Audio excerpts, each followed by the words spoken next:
Most coffee shop owners can tell you what they sell. Coffee, ambience, pastries, board games. Some can even explain how they even do it. Like they are using 100% Arabica beans, magandang lighting ng aming coffee shop. We have Wi-Fi outlets. We have a lot of tables and chairs. But when you ask them, why do they do it? And the answer usually is silence. So many coffee shops are having a hard time to stand out because they need to discover this one thing that makes them different. But there's one simple model that can turn your coffee shop into something that is memorable to your target audience. And this is finding your why. So in this episode, we will be breaking down finding your why, getting the inspiration from the book of Simon Sinek's Start with Why. So dito, ina-apply natin or ma-apply natin yung learning na nakuha ko dito, applied in the business, and how can you see the application itself kung in-apply mo to sa business mo. And with that out of the way, let's go into the model. Talking about this why circle. So I have made this framework inspired from the book of Start with Why. And then as you can see here, ang primary aim mo is ito yung guiding light kung ano yung pinaka-aim, purpose ng business mo. Then if you will be plotting this out, so from yung why mo will be the foundation kung bakit ka magsisimula, yun yung gitna. So our goal for this video is we will connect the product line or the service that you would want to offer to your market. Iko-connect mo yung this one is the product and how is it related do sa primary aim or your why. Yung gitna natin, so okay, so the middle part should be your why. Ito yung primary aim. Ito yung nagiging symbol kung bakit nag-exist or maybe a purpose of your business. What do I mean by the purpose of the business? Bakit malalim na to? I just want to sell, I just want to offer coffee, but kailangan natin palalimin. Think deeply. Why did you start your coffee shop? Para kanino yan? Para sa'yo o para sa pamilya mo? Para for your loved ones, for your future self, for proving that you can do this. Yun ba yung pinakagusto natin? How will you achieve this? Simple as this. Bakit? For whom? Why? Okay? Then how will you achieve your why? Paano mo siya gagawin? Paano mo ma-fulfill ng mga market mo, ng customers mo? Yung why mo, yung purpose mo. This one lang, how lang naman siya. This is only the questions of how. Then what is the representation of your product? So, just to make it easier lang, this one, yung what mo, product, or service. Depende kung anong gusto mong ibigay sa customers mo that you think this will be the solution of their problem. As easy as this determine your why, your purpose, then paano mo siya gagawin, then i-connect mo siya sa product mo. If wala ka pang idea in the business industry, how business works, biglang nag-transition ka or maybe nag-build ka biglang ng coffee shop without this prior idea before, this is usually what happens. So I have here 3 examples, and usually what happens, inuumpisa muna nila dito sa what. So ibig sabihin, dito ako magsisimula, 1, 2, 3. Usually, kung nagsisimula ka ng isang business, gusto mo mag-build ng isang coffee shop because you want to sell coffee and pastries because you are a coffee lover yourself. Gusto mong magkaroon ka ng isang place that you could sell coffee, like coffee drinks, your favorite drinks of Spanish latte, caramel macchiato. Gusto mo ikaw naman yung nasa other side, ikaw naman yung nagsiserve sa customers. Kaya usually doon naman nagsisimula, di ba? I have a dream to have a business. Then coffee shop yung naging interest ko. Kaya gusto ko magbenta ng kape. Paano mo siya gagawin? Meron ka ng isang kape, ibebenta mo na siya by offering good beans. Okay? Good beans. And dahil nakapag-ipon-ipon tayo, I fancy espresso machine. Binili mo agad yung pinaka high-end Italian made na espresso machine. Because gusto mong kumita. Di ba? Gusto mong kumita dahil na-inspire ka sa mga nakikita mo sa social media. Sabihin natin, probably from your circle of friends, relatives, magandang opportunity to pumasok sa coffee shop. This is the time na mag-build ka na. So, na-motivate ka using good beans, magandang espresso machine because I want to make a living. Yun na, gusto kong kumita dito, gusto kong mag-profit dito. But what is the result? There's nothing wrong, Okay, completely honest, there's nothing wrong. Okay naman siya. But, hindi siya ganun ka-inspiring. It's more or less self-serving kasi you want to serve, you want to offer coffee because you want to make a living. For me, this is self-serving. Because in business, lagi, ang bida ay hindi ikaw as a business owner, but yung customer mo.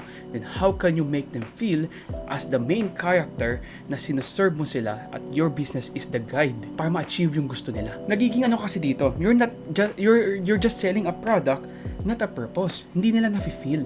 Well, in fact, in business kasi dapat may emotional connection ka with the customers. Dapat nafe-feel nila through your product yung vision, yung pinaglalaban mo. Ano ang pinaglalaban mo? Okay? No, yun na yun. Then people buy only when you're cheaper. Kasi pag pinagtabi ka na sa iba't ibang coffee shop, sabihin natin, ito na yung coffee shop, marami ka dyan, tapos ikaw din, gusto mo din magtayo ng coffee shop. So you join the fray. Okay, sige, sama din ako dito. But if you're also offering the same, if ganito yung way of thinking din natin, then nangyayari sa atin dyan is we become commoditized. Ibig sabihin, instead of the customers buying because of your brand, they are buying because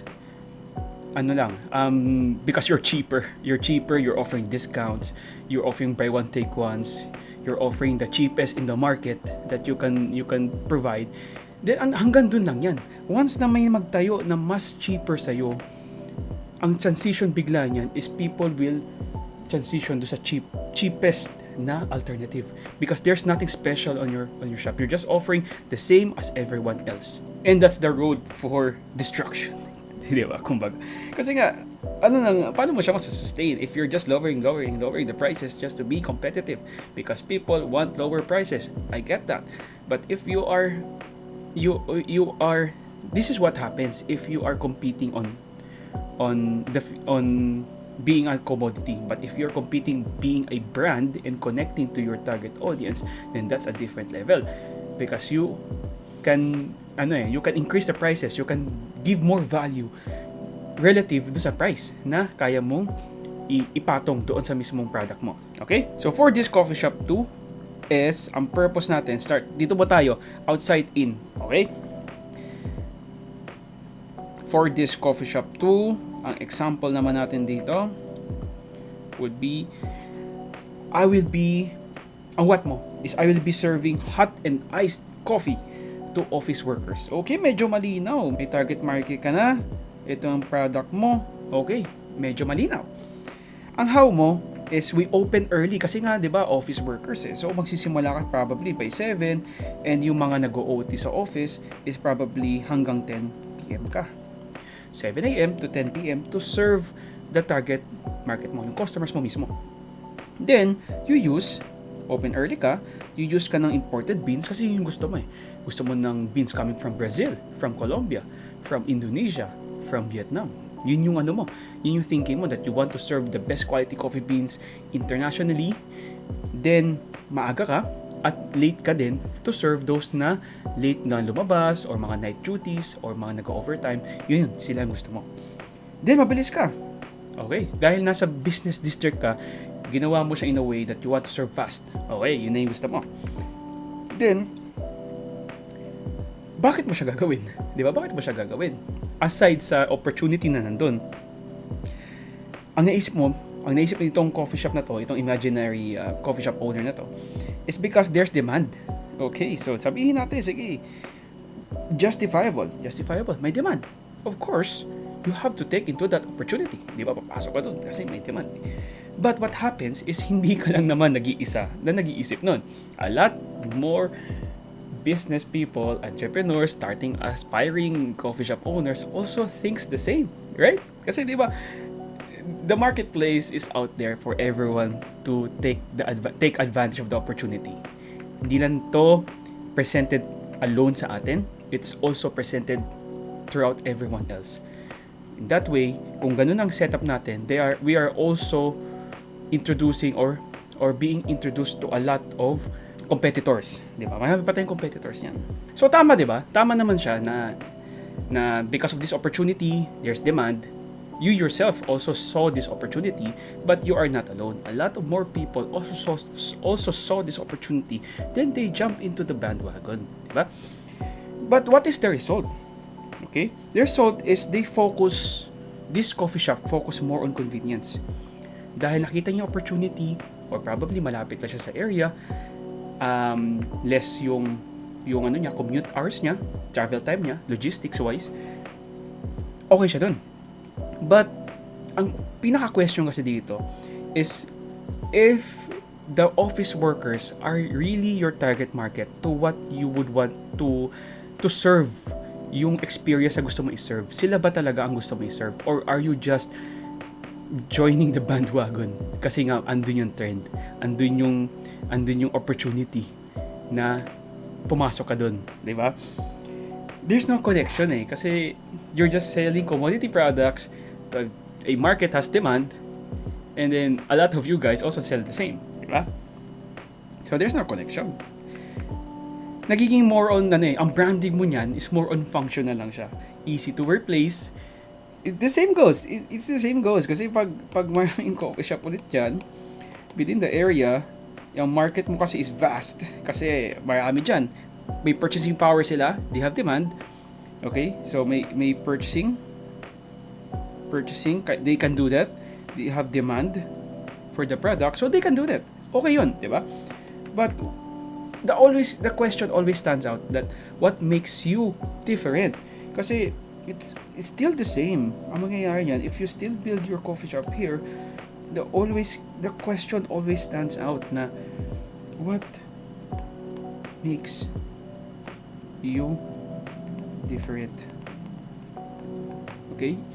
In the business industry, or probably in the coffee shop kasi, you cannot really sell for all. Okay? You have to sell to a specific number of people that you will only serve them and only them, and let the magic of word of mouth do its magic. Diba? If you are really serving or providing value to a specific market, they will be the one who will share that experience to others. But if hindi nila na-fulfill yun, then there's nothing to talk about. You're just another coffee shop out there. Nagtayo na naman, may coffee shop ulit no? Okay, sige, tikman natin. Okay, parang yung lasa niya, same na nung kabila Ay, hindi, mas mura dito sa kabila. Okay, dito na lang ako. Diba? You get the point? You yourself also a customer, diba? Of a coffee shop. You also experience the same. And if you experience the same, others also experience what you experience. And on the third topic, or third natin ngayon, we have here the third nating example is simula tayo sa what ulit. Okay? We sell Philippine local coffee beans. Okay? Maganda naman. Promoting local. Helping local farmers. Okay? Then, how? Paano mo siya gagawin? We offer medium and dark roast coffee beans coming from Sagada, Benguet, Mount Apo, Sultan Kudarat, and many more. So, yun yung mga, usually kasi mga origin ng mga beans that dun natatanim. Okay? Dun pinanggagalingan yung mga coffee beans natin locally. May Batangas, pwede din Batangas, but not on the Arabica, but more of the Excelsa and Robusta. Yan, okay? Then, bakit mo siya gustong gawin? It's because local beans are trending. So, this one, I'm highlighting this term right here, okay? Because you are establishing or building the business because of a trend, okay? If you're following a trend, somehow, once na na-feel mo na parang, wait lang, declining na to, mag-jump ship ka agad na parang, okay, tapos na to, tapos na yung trend, hindi nag-work to, alis na ako dito, diba? But that's not how business works, diba? You have to be in the long game. If you're just following a trend, you just fall off immediately. Labas ka na agad sa game of the infinity game, kumbaga, in the game of business. Kasi ganito yun that's what happens Kasi pag ganito yun, nandito ka, excited ka, may trend, okay, ang saya, magbibenta. After 3 to 4 months, wait lang, ba't walang benta? Di ba, parang, am I doing wrong sa ginagawa ko? Okay lang ba yung ito? What's going on? Di ba? Then, pumapag ka sa point na parang tatamad na ako, or not really tinatamad, or I'm doing my best, bakit hindi ko alam anong gagawin ko, kulang ba ako sa marketing, kulang ba ako sa operations, kulang ba ako sa finance, sa capital, alam ko ba paano mag-handle ng tao. Dito pumapasok lahat ng problems, not hindi lang yung dahil pumasok ka sa trend, okay na yun. Dahil some, di ba, on another perspective, kung nakapag-franchise ka na ng isang coffee shop, okay na yun, pwede mo yung pabayaan. And that's not how reality works. Kasi, this is the value of despair na guys. Dito ka na bigla mapupunta. Value of despair. Kasi, the point of no return, parang ayaw mo na, give up na ako kasi hindi ko na alam eh. Labo-labo na, palabas na lahat ng pera ng business na to. Hindi ko na kaya paano siya i-solve. So, a lot kasi is dito, hanggang dito lang sila. Pero in the path of success, is usually, kailangan mong talaga ma-experience yan, then tataas ka yan. But a lot of people is hanggang dito lang. Kasi they are following the trend. Hindi nila na-feel yung connection nila towards dun sa business, dun sa product, dun sa experience na gusto nila ibigay.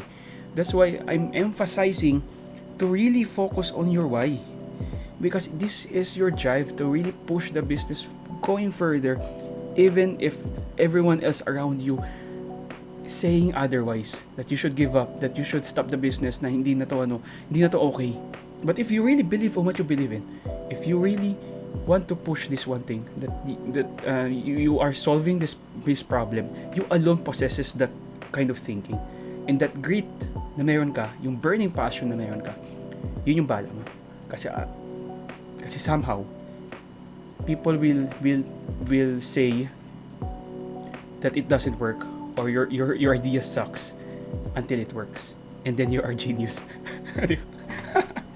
so ganyan lang siya guys. So I'm just saying to you that this really happens in real world examples. But how can you turn this table around? Paano natin siya i-flip? Like in just one switch of an arrow, this will all turn towards your advantage. Ikaw naman yung may hawak ng tadhana. Ikaw na may destiny dito. So this one, I will be showing to you in another set of examples on how big brands, okay? Big notable brands that you are aware of, paano nila ginagawa, and how you can also apply the same sa business natin. So now, I'll be showing to you what do big brands do. That's why mas nagta-thrive sila, nag-grow yung business nila, as mas nagiging kilala sila because of just one simple switch na ginawa lang natin. From outside kanina, papasok. This one, guys, is inside, palabas tayo. Inside out. Okay? So, let me show you an example. So, this, full disclaimer lang, guys. I'm just showing this to you. All these brands are for the purpose of discussion and lecture, or only lang. So, you can check naman all of this naman on the internet. But this is for the purpose of giving a much clearer example and discussion. Alright? Now, let's first start off with, many of you know this, with Starbucks. Okay? Lahat naman tayo, I think, lahat naman tayo alam natin. Kilala natin si Starbucks. But, ano yun? Saan sila nagsimula? Ano yung focus nila? Paano sila nag-grow? Paano nila palaki yung business nila? Coming from a one business lang, one store outlet lang, way back in the 1970s. And right now, there are hundreds or maybe thousands of branches worldwide. So, paano nila nagawa yun? Diba? So, if you analyze this one, start tayo from the center, which is the why, hanggang sa palabas tayo, which is the what. Okay? Now, if you can see here, ang why na talaga ng Starbucks is to create human connection and belongingness through coffee. So, ang pinaka gusto kasi nila is they want to challenge the thought because way back kasi just a history of the business of Starbucks. Way back is they want to challenge the thought that what if there would be a place in between work and home, or maybe school and home. So let's say for example, ganito yun. During those times kasi, usually ang ginagawa naman ng tao, if you are bata ka pa lang, ito yung school. Then, ang only pupuntahan mo lang dyan would be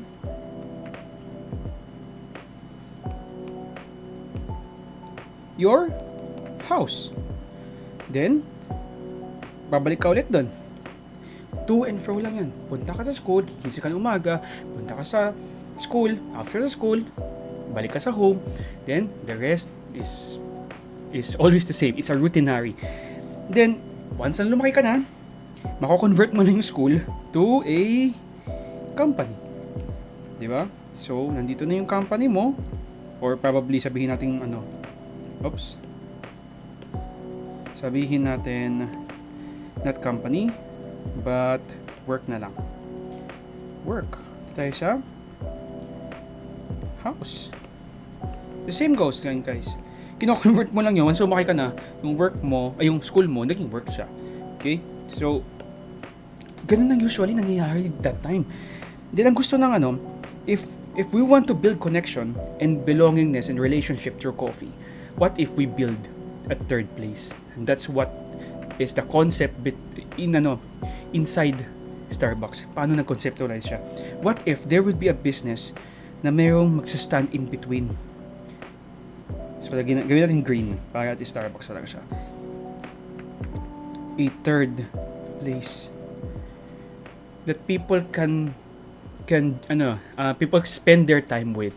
They can go into this place na yon, they can stay whatever they want, they are comfortable, they are served with good hospitality, good food, good drinks, diba? It just so happen na coffee ang naging choice ng beverage ng Starbucks founders back then.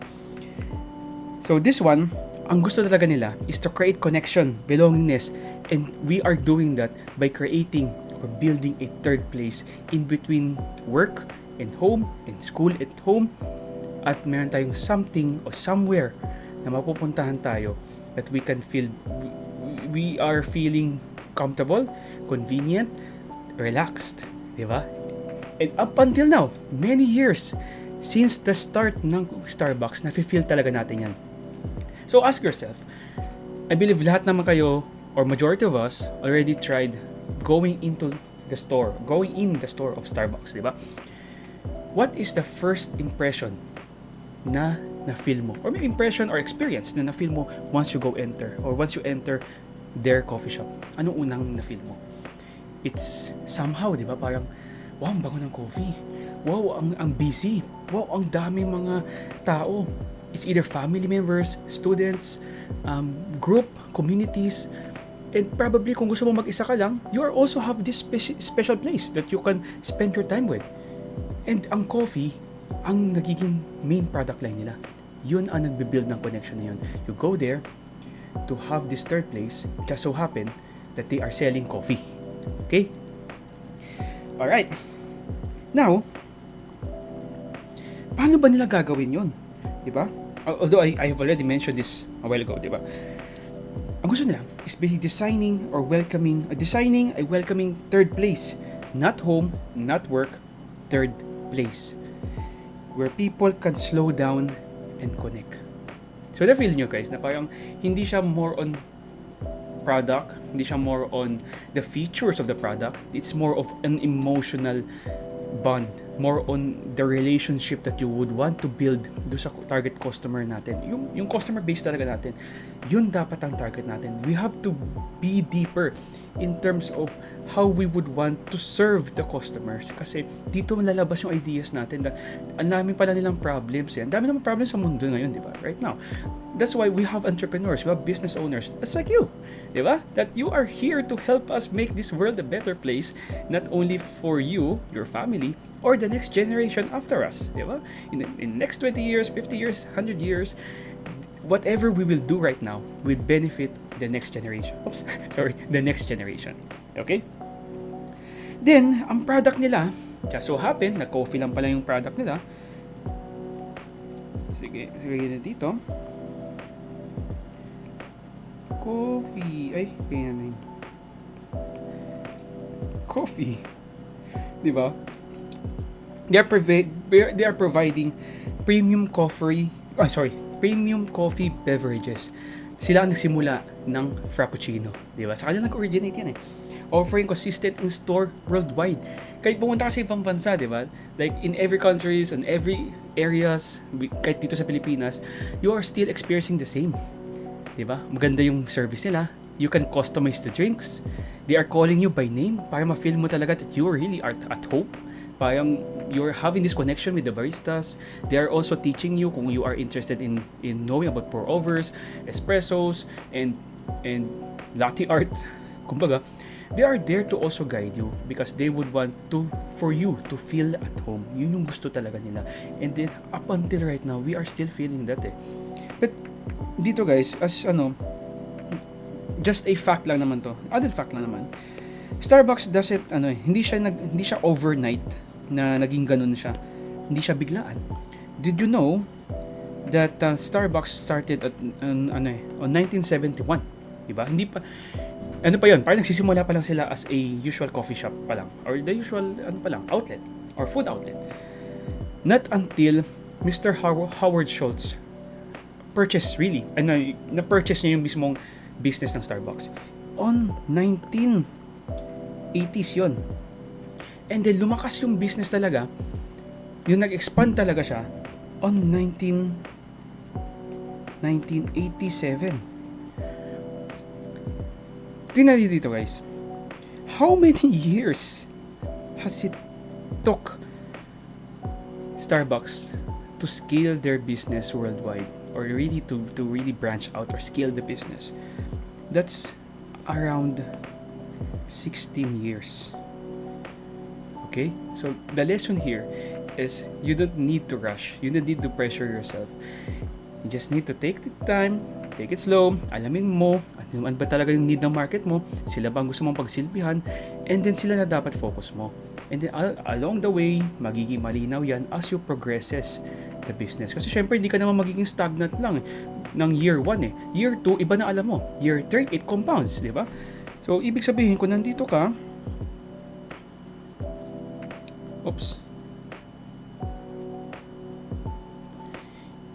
So, ibig sabihin, kung nandito ka ngayon,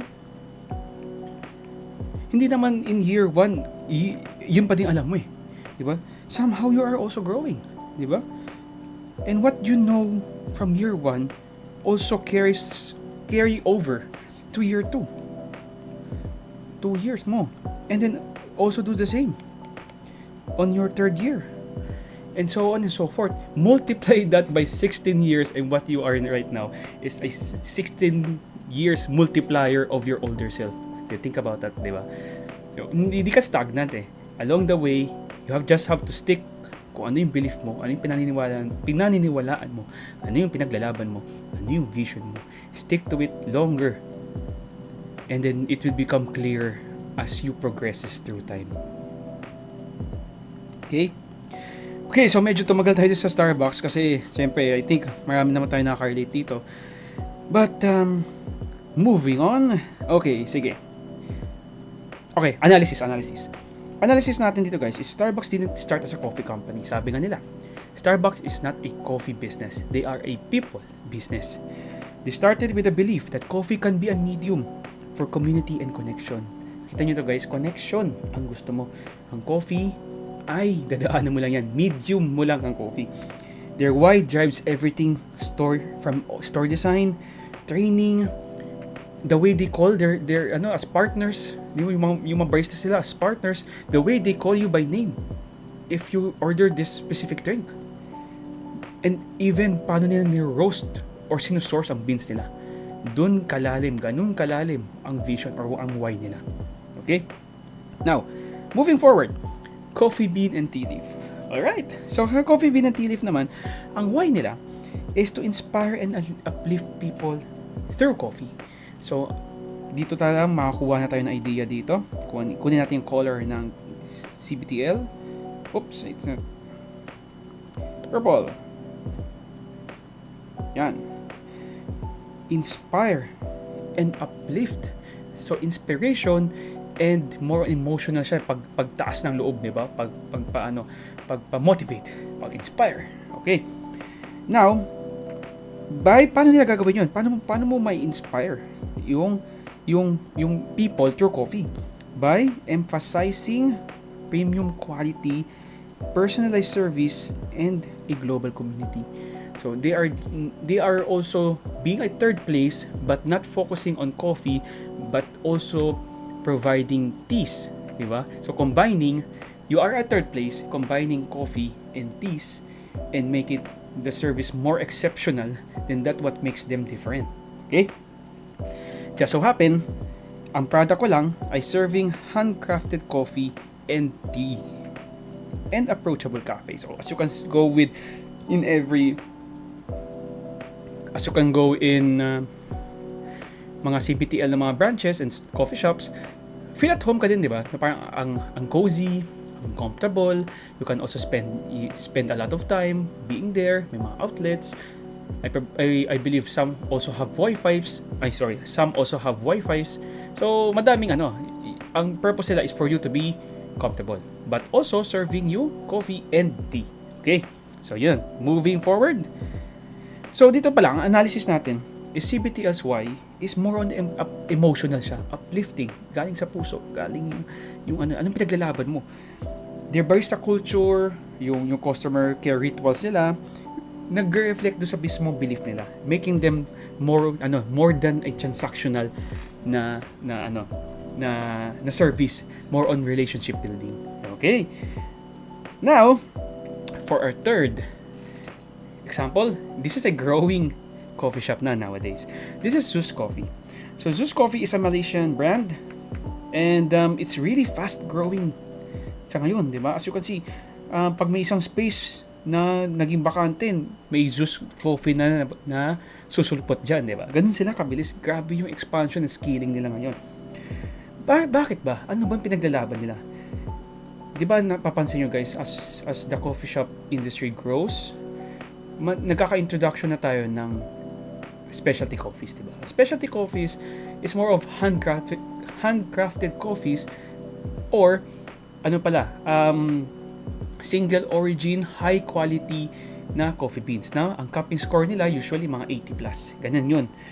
So that's how you determine that this coffee is a specialty grade coffee. But anong pinaglalaban ng Zeus doon? Ang pinaglalaban ng Zeus Coffee ay to make specialty grade coffee accessible and affordable to everyone. So hanggang ngayon guys, as Zeus Coffee expands and grow their business, isa lang naman nakikita din natin affordable, masarap ang coffee nila, as compared to other coffee shops out there, affordable sa kanila, good for the students din, ng mga nagtitipid, at sobrang sulit siya, di ba? At plus, comfy ang experience natin. Ang gusto ko nila is to really break the notion that great coffee is to be expensive. So, yun yung gusto nila ipaglaban. Diba? I forgot yung tagline nila. Yung not a leisure, but a necessity. Something like that, diba? Okay. Now, paano nila gagawin yun? They are leveraging technology like using using mobile app, ordering, and loyalty programs. Sila yung nag-introduce guys that if you have a downloaded app and present it to them, you can get freebies, discounts, loyalty programs, and many more. Ibig sabihin, may mga perks sa makukuha ka if you use the app and order through the app. So ang kino-combine nila, they are now using technology to their advantage, di ba? They have the stores plus they have the technology. Then ito yung mangyayari doon, ito yung kalalabasan doon. But they are still anchored sa kanilang vision or kanilang why that they have to make specialty coffee accessible. As simple as that. Then, ang what nila, well, alam naman natin yun, nafe-feel mo naman, di ba? Naging customer naman tayo at some point. Serving affordable, so dito sila affordable, pero high quality beverages, kasi specialty grade through physical cafes, and pwede kang bumili through their app. Okay, di ba? So, ang pinaka-analysis natin dito is Zeus Coffee really embodies na modern sila. Modern way of ordering coffee, of being caffeinated. Tapos digital na yung gusto nilang gawin, at ang mission nila is not just about selling coffee, but more on democratizing quality coffee. That good quality coffee bean can be accessed by anyone regardless of your status. If you can spend more on coffee or spend less on coffee, regardless of your status, coffee is for everyone, and it doesn't need to compromise the quality because they are they are focused on giving the best quality doon sa business nila. Okay? Di ba? So, yun. Comparing the two nating examples. One that is starting this one sa inside out and the outside in. So, nakikita nyo guys yung pinaka-example niya. No? Kung nagsisimula tayo sa labas, more on commodity ka. Pag nagsisimula ka ngayon sa inward palabas, more on branding, culture, relationship, emotional ka. Okay? Because at the end of the day guys, people are emotional creatures. More on irrational tayo because we decide on emotion but we justify through logic. Kaya di ba, puso muna bago yung utak. Kasi ganun talaga eh. We are emotional creatures. So if we happen to feel the emotion through the purchase, then that builds trust. And once you build trust, it builds more repeat purchases, loyalties, retention, more conversion, and word of mouth. Okay? So nakita nyo na yung effects niyan. Alright guys, so that is it for today's video. So I'm hoping you have learned a lot in today's episode, and I'm hoping that you could also apply the same to your business, because as you can see, based on our examples, it really works, diba? At na-feel mo talaga siya. And this one is what we are also applying in our coffee roastery. And we feel that lot has changed. Yung in-apply namin to sa aming business, mas nagiging clear siya. The message has been so clear, and it's very easy for us to make plans revolving around that why. I believe you also possesses that skill and that passion in you, that you already have something in your mind, that there's something that you would want to fight for. There's something out in the world that needs to be changed. And through your business, through your coffee shop, I believe you can manifest that, you can implement that. So I'm rooting for you. So in this episode now guys, since you have already completed this episode, I must say that you have unlocked the skill of the Y Circle.